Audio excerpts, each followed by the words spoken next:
Za konec oddaje pa smo takole prihranili prispevek, ki smo ga posneli na obisku pri restavratorju uporabnega pohištva in uporabne umetnosti. Na obisku je bila kolegica Karmen Podlesnik.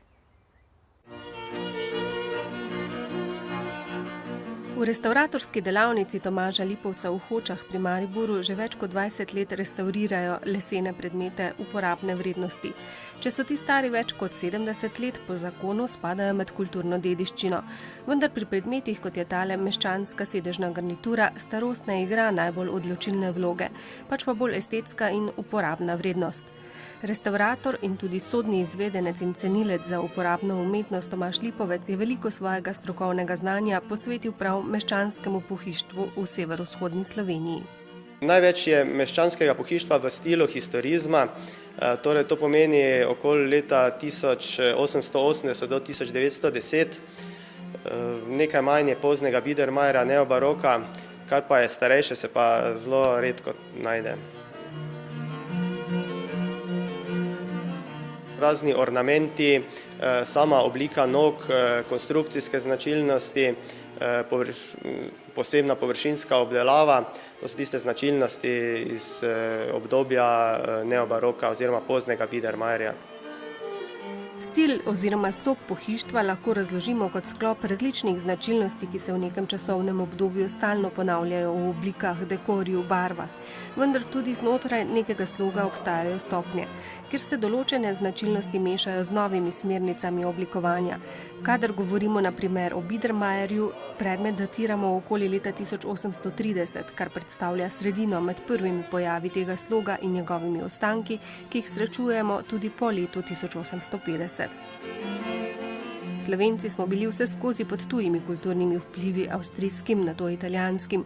Vsi so pustili svoj pečat, kar se lepo vidi tudi v slogu, ki so ga pri opremljanju izbirale meščanske družine.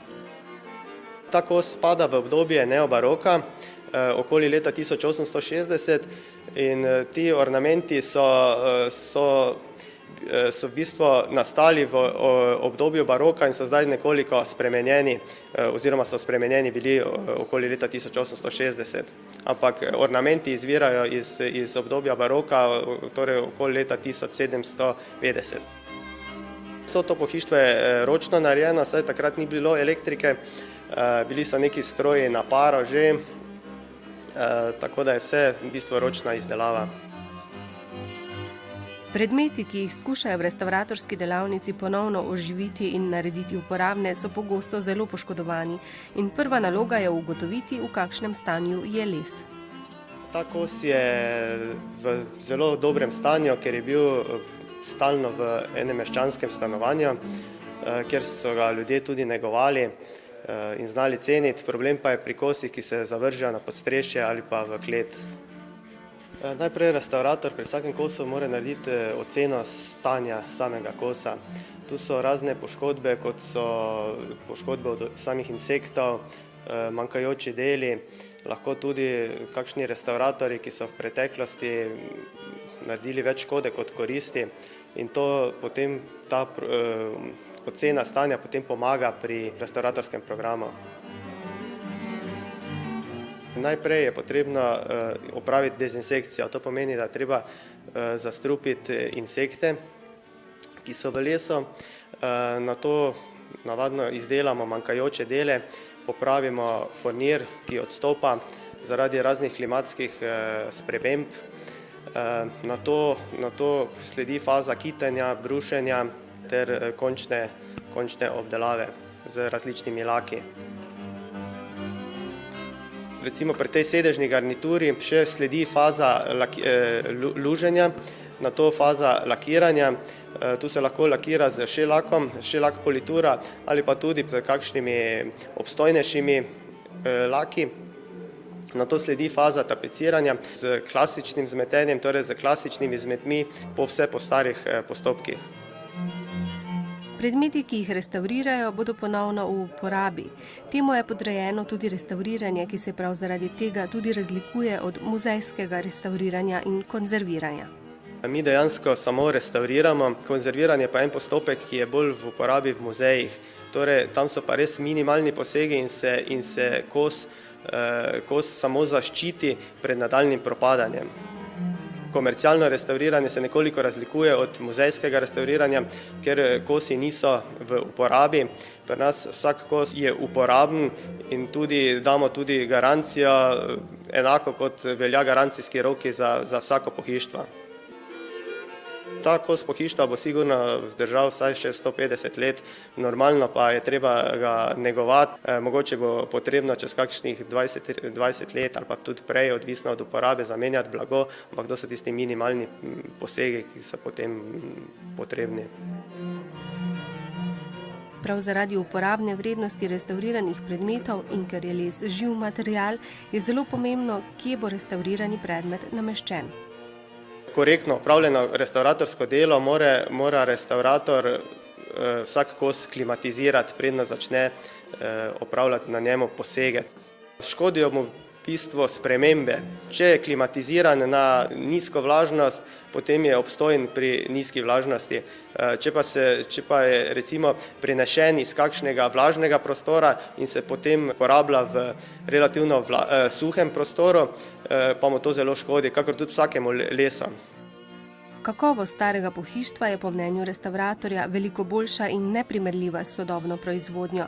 Klasična izdelava pohištva tako rekoč izgine ob prelomu prejšnjega stoletja zaradi elektrifikacije in uporabe električnih strojev.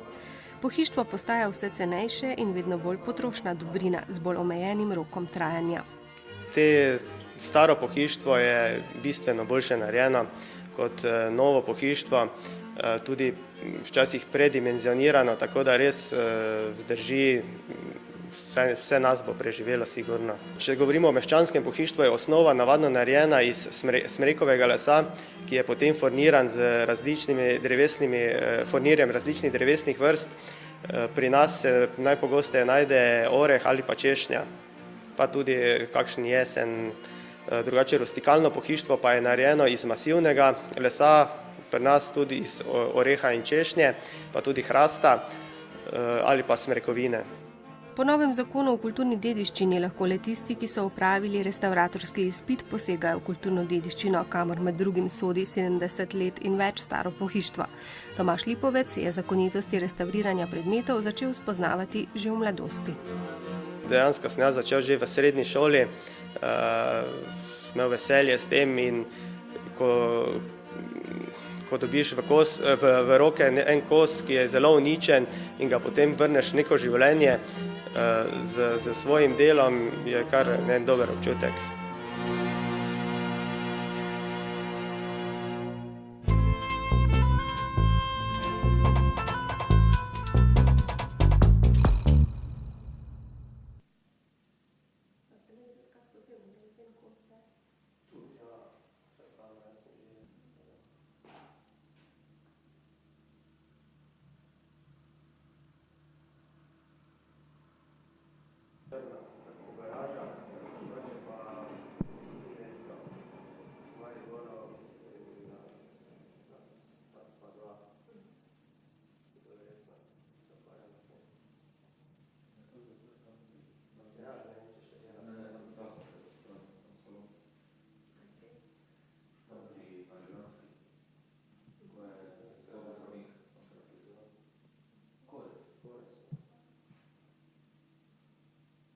Okoli 8–10%, kar ustreza relativni vlažnosti v stanovanju, okoli 40%, tako da ne bi smelo propadati nič. Nas je to 150 let staro pohištvo in sigurno bo vse 150 let še ostalo. Celotno ročno delo.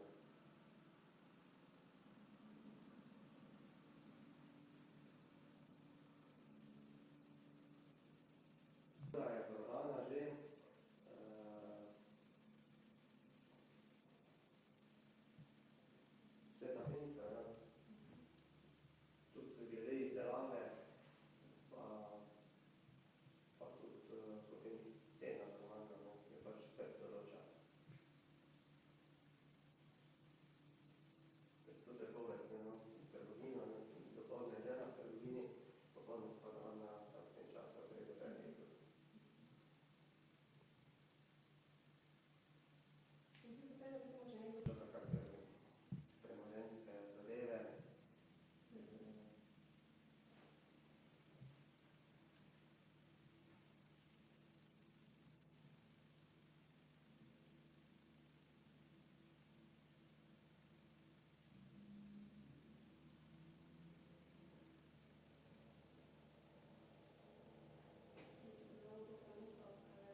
odmeri.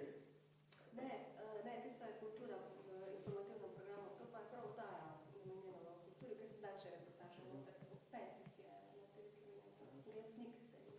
Če imate kaj vam napisal? Oglasnik. Mail imate? Imate, ja, veš. Mail je nekaj imam narobe, tako da ne vem. Aha, v petih, dobro. V redu, hvala. Naslednjo.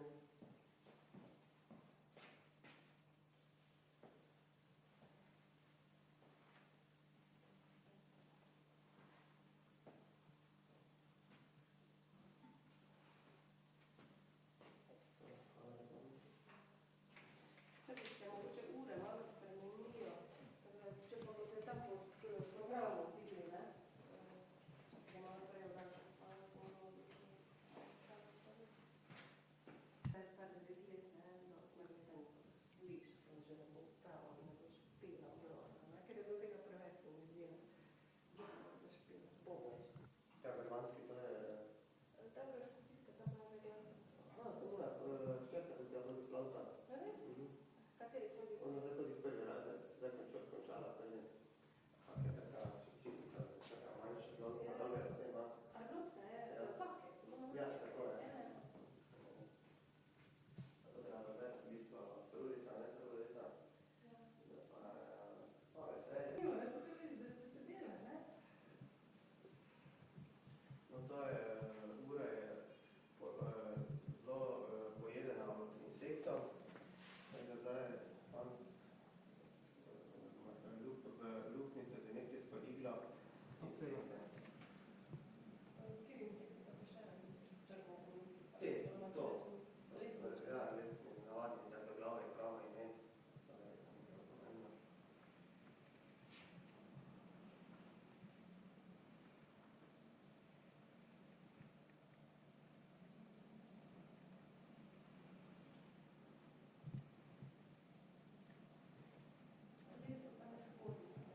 Ne, to je hitra, obratljiva tekočina, tako da zdaj v fazi nadaljnega dela, ko to izklapela, potem se še luknice pokitajo, ali z voskom, ali pa se aprilnim kitom, in potem se pregrusi in se različne liki.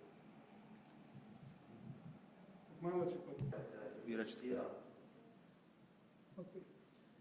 Mora se pa prej očistiti, da les pije insekticid, da se pocene porazdeli. Ker zdaj je to bistvo logo. Ja, nekaj lahko delate. Čeka pa 8 nekaj drugega.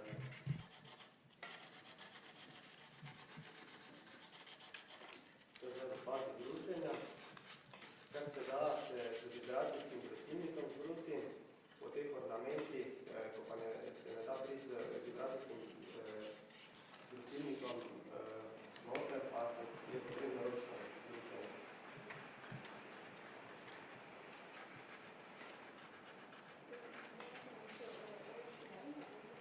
Ne, on je, letarska trener. Dejansko ni takšne šole, da se je nekdo izučilo, da je dala neko praksa, da se gledala tako, da se mora tako izučiti. Tako mora več veselje malo do tega. Vsako to se različno. In mar se gleda se tega, kar je znajde.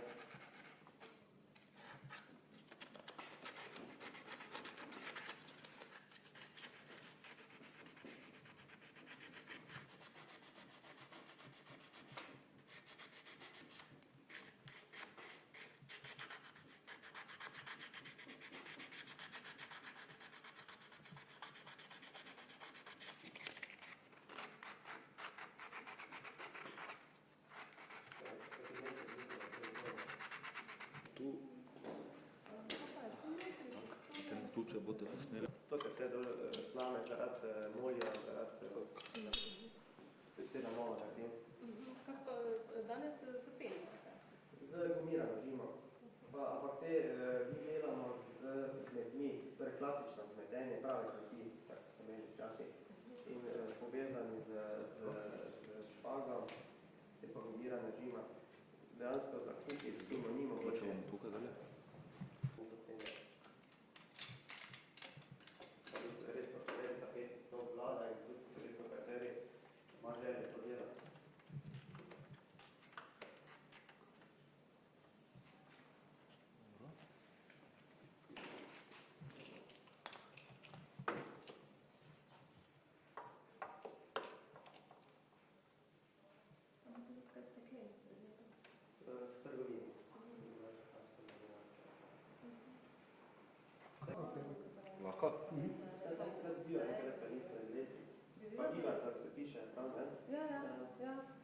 še zdaj tam živite, otroci so, ne, ali pa tam že more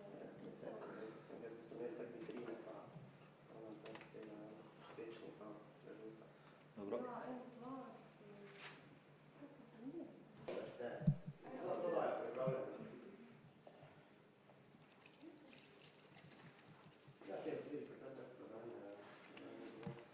Tako, zdaj bom te začel barvati. Tudi kombinirajo to s modernim pohištvom. Recimo tudi imajo minimalizem v stanovanju opremljena, potem pa dajo dva kosa takšne note, pa zelo popestri prostor, ali pa lestene, tudi starinske. pa neko dušo potem na temo. Ja, pa tudi neko paše taki minimalistični prostor, tudi takšen bogat kos. Ja, jaz se bolj z meščanskim ukvarjam, ampak za restauriranje pa to ne vse.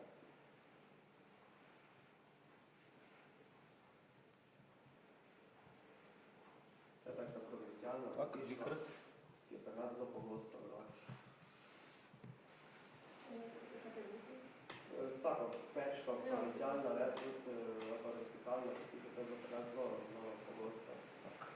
Je bilo zelo malo meščanskega pohištva.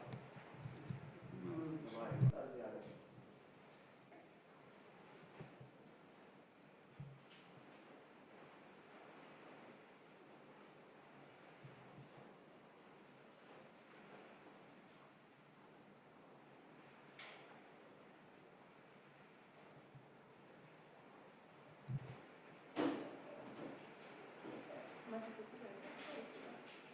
Ja, to bomo.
Ja, dobro, tudi delavnici.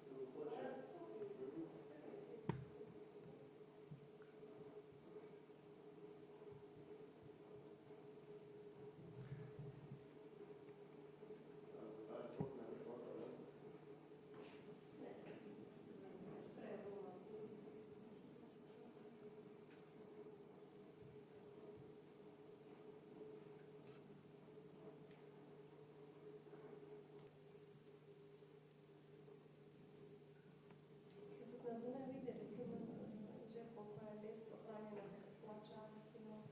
Ja, to iz izkušenj. Na začetku naredimo eno oceno stanja, ne, kjer se potem določi, katera restauratorska dela pomoči.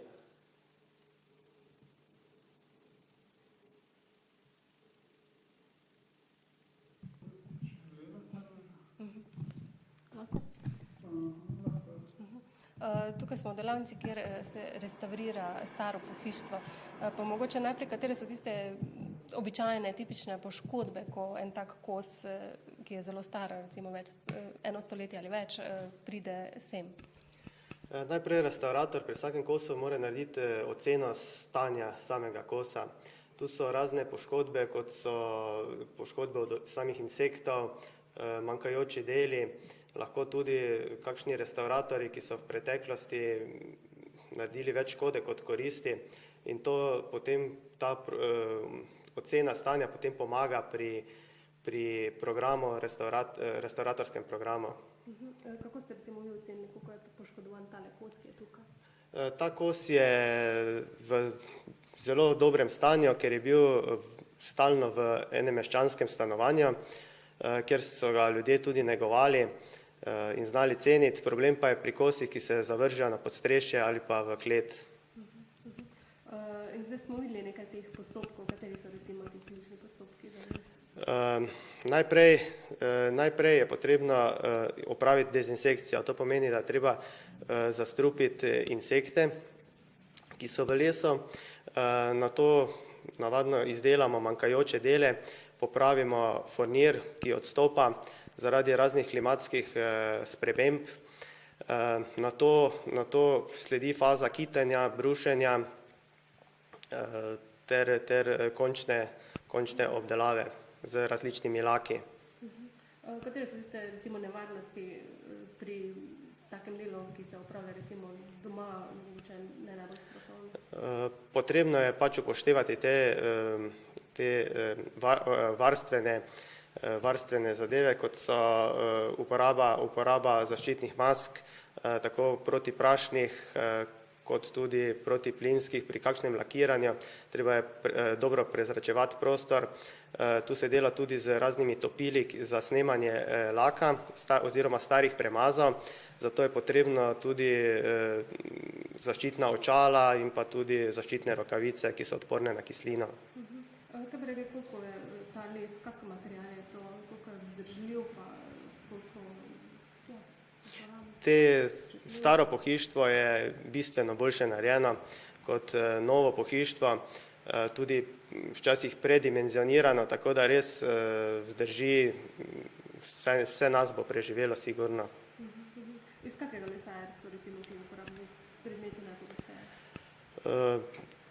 Osnova meščanskega, če govorimo o meščanskem pohištvu, je osnova navadno narejena iz smrekovega lesa, ki je potem furniran z furnirjem različnih drevesnih vrst. Pri nas se najpogosteje najde oreh ali pa češnja, pa tudi kakšen jesen. Drugače rustikalno pohištvo pa je narejeno iz masivnega lesa, pri nas tudi iz oreha in češnje, pa tudi hrasta ali pa smrekovine. Kaj pa bi rekli, kaj so te take značilnosti tega meščanskega pohištva, ki ga še srečujemo pri nas? Značilnosti, največ je meščanskega pohištva v stilu historizma, torej to pomeni okoli leta 1880 do 1910, nekaj manj je poznega Biedermeiera, neobaroka, kar pa je starejše, se pa zelo redko najde. Rekli ste okoli 1850, a je bilo, so bile take stilne značilnosti? Ja, to so razni ornamenti, sama oblika nog, konstrukcijske značilnosti, posebna površinska obdelava, to so tiste značilnosti iz obdobja neobaroka oziroma poznega Biedermeierja. Kaj pa recimo tukaj vidimo te rezljane dele, odhod je recimo ta kos mogoče? Ta kos spada v obdobje neobaroka, okoli leta 1860, in ti ornamenti so v bistvu nastali v obdobju baroka in so zdaj nekoliko spremenjeni, oziroma so spremenjeni bili okoli leta 1860. Ampak ornamenti izvirajo iz obdobja baroka, torej okoli leta 1750. Kako so jih naredili? To je vso to pohištvo je ročno narejeno, saj takrat ni bilo elektrike, bili so neki stroji na paro že, tako da je vse v bistvu ročna izdelava. Če se še malo ustavimo v tem, kako recimo potem še to dokončno restaurirati, da dobimo tak uporabni kos? Recimo pri tej sedežni garnituri je še sledi faza luženja, nato faza lakiranja. Tu se lahko lakira z šelakom, šelak politura ali pa tudi po želji stranke z kakšnimi obstojnejšimi laki. Na to sledi faza tapeciranja, to opravlja za mene podizvajalec, tapetnik, ker tudi to tapeciranje je z klasičnim vzmetenjem, torej z klasičnimi vzmetmi, tako po vse po starih postopkih. A so ti postopki zelo dolgotrajni, zelo dragi? To je kar dolgotrajen postopek in tudi vsi tapetniki tega ne obvladajo ali pa imajo bolj enostavno delo in se tega v bistvu ne lotijo, tako da je zelo težko najti tudi tapetnika, ki obvlada ta način tapeciranja. Se mogoče spomnite kakega posebno tradicionalnega kosa pohištva, ki ste ga restavrirali? Veliko dragocenih kosov pohištva sem v svoji karieri restauriral. Mogoče bi izpostavil en sekreter iz obdobja empirija, narejen okoli leta 1815. To je eno obdobje empir, ki je zelo, v bistvu trajalo zelo kratek čas, okoli 10-15 let. Tisti kos recimo je bil zelo tudi zahteven za restauriranje in sem še danes ponosen, da imam fotografije, sem ponosen, da sem ga delal. V čem je bila ta zahtevnost?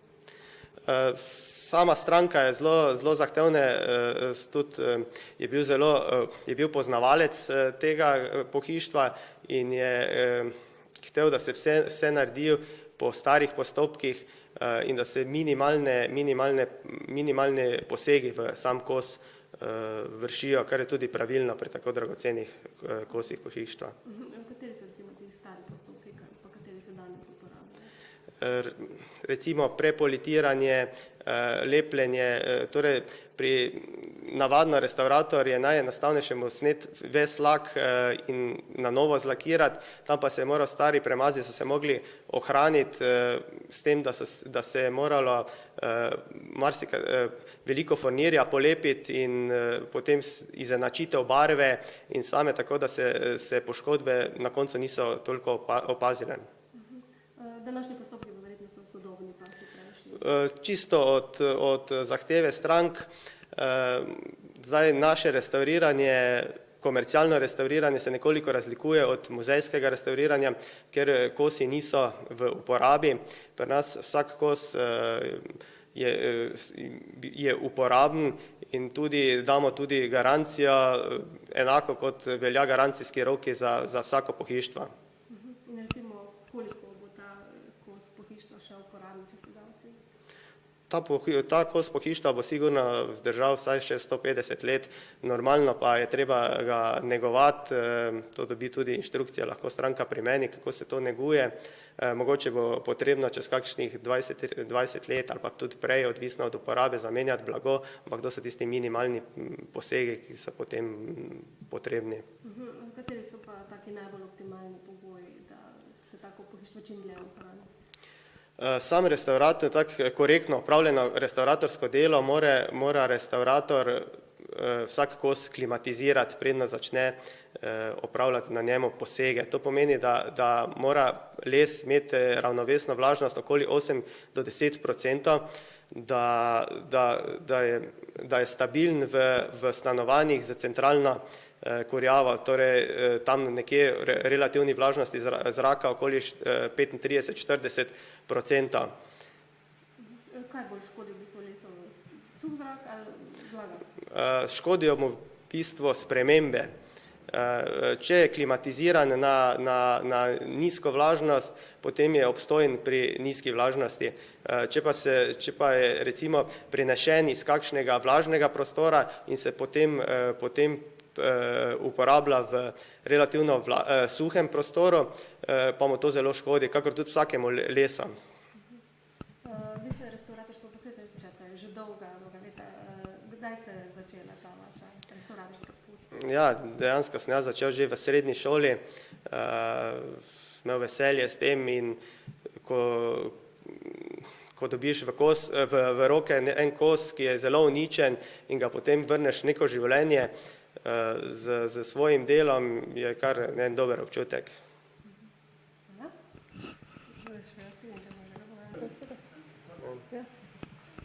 Kakšna je razlika med konzerviranjem in restauriranjem, ali postopka, ki se tudi uporabljate, recimo ne uporabljate? Mi dejansko samo restauriramo, pri konzerviranje pa en postopek, ki je bolj v uporabi v muzejih. Torej, tam so pa res minimalni posegi in se kos samo zaščiti pred nadaljnjim propadanjem pri konzerviranju.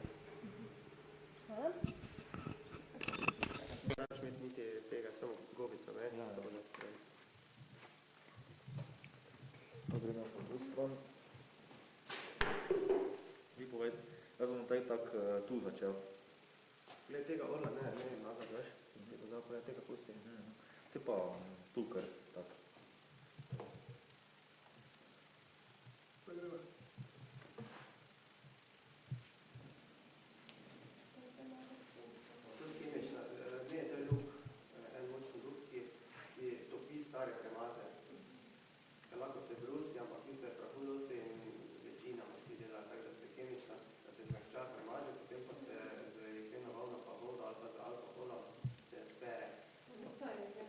Vi kar snemate?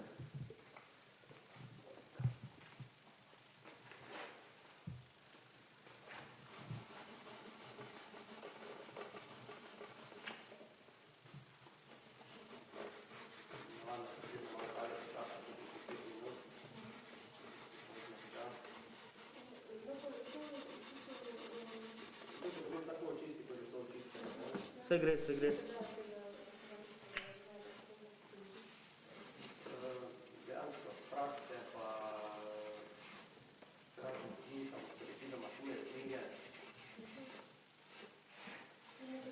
Tomaž, mi prineseš eno gobico?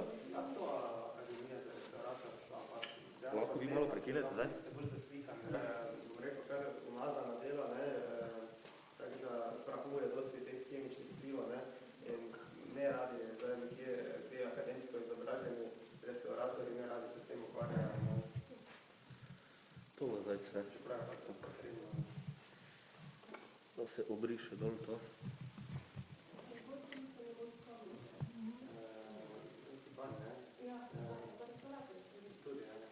To je veliko krat so akademski slikarji tudi restauratorji. Zdaj, Tomaž.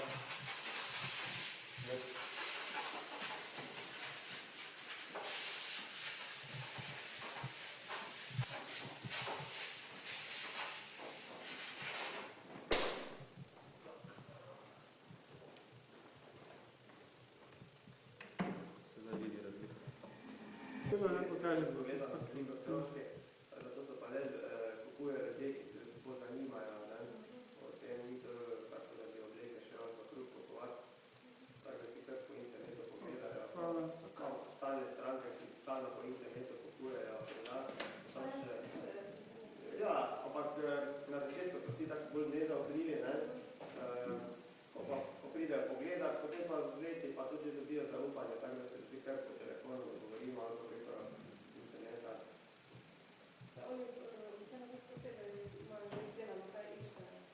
Ja, tudi kaj iščejo, kakšne približne mere, tudi širina, dolžina, tudi namen imajo stalno, ne. Kakšne marke za televizijo so zelo aktualne, ali pa mislite za sedežni garnitur.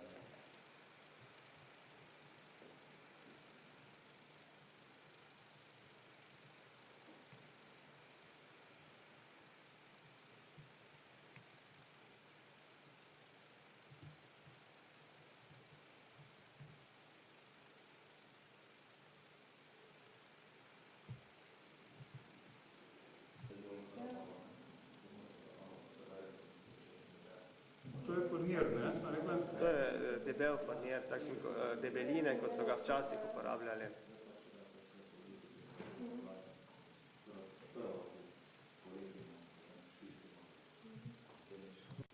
Imaš ta utrip, ne, o vas pa, ko si tudi delala, pa te institucije, ne, tako da moraš biti enostavno v tem predavajanju. Ful pa enkrat, ja, mnogo.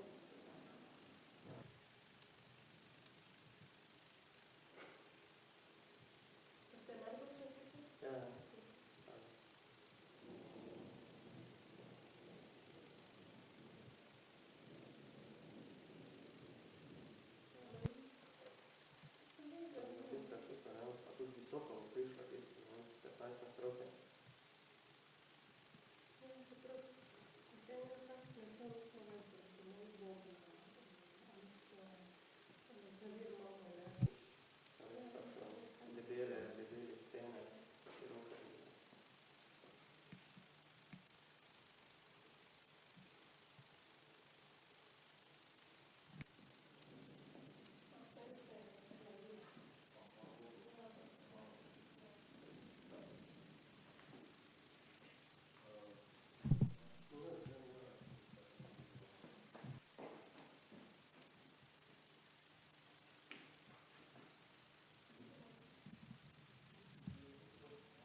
grafik se palci, ne vem, tako da.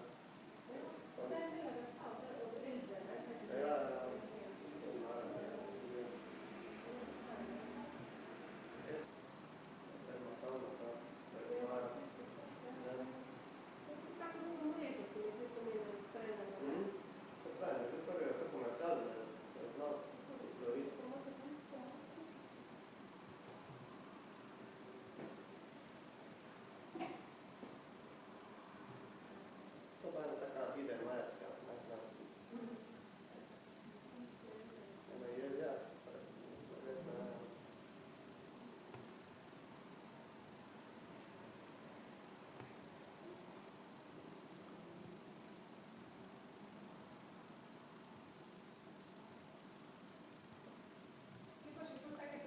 ljudje delajo, punce dragi, tako taki kitajski, tako začeli predvajati. Zgodilo nove. To še delajo ženske zdaj.